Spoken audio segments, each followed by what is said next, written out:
Rachel, thank you so much for including your word, or well, the example here and describing it. This is fantastic. Good job. Great observations here. Thank you so much for mentioning these.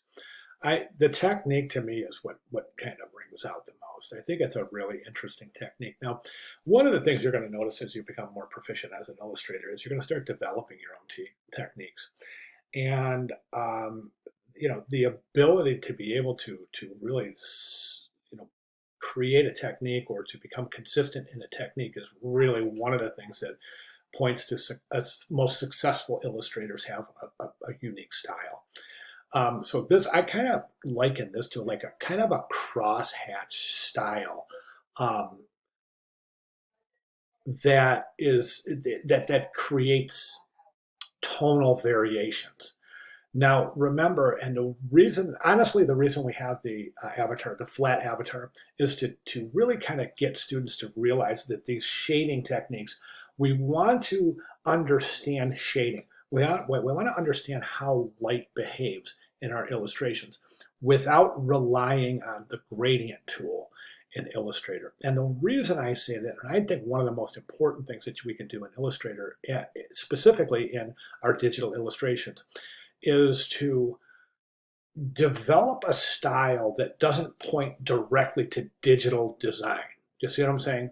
And gradients do. Gradients point to digital design. So the less kind of slick and polished our illustrations can be, I think the more timely and relevant they'll end up being. We don't want something that's so super digitized or so super vectory that someone looks at it and says, oh yeah, that was definitely done in Illustrator. Do you see what I'm saying?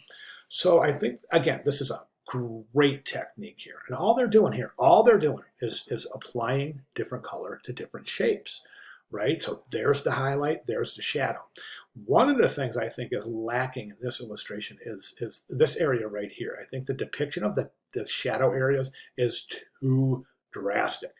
It almost adds a kind of zombie-esque look to the characters. Now, granted, given the content or the context, these were pretty distressed kids from Stranger Things, right? I mean, these kids were a wreck, right? I mean, went through a lot in a little bit of time. So I think, yeah, they are distressed, but nonetheless, I just think this is too dramatic here. This is too black. It's pure black. I don't think it's effective.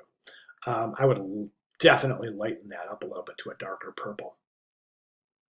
But my question here, your question for the week is this: now obviously this illustration becomes more relevant once you understand what it's about. If you've seen Stranger Things, you look at this, you know exactly what's going on. My question to you is this: what communication is this piece creating to someone who doesn't know the story at all and looks at this piece for the first time? Is it developing a clear narrative?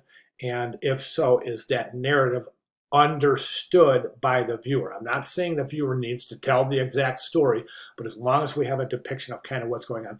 And I kind of wanted you to address that in your responses. Just kind of describe the narrative quality of the piece, if you will. We talked about technique. Let's talk about narrative quality.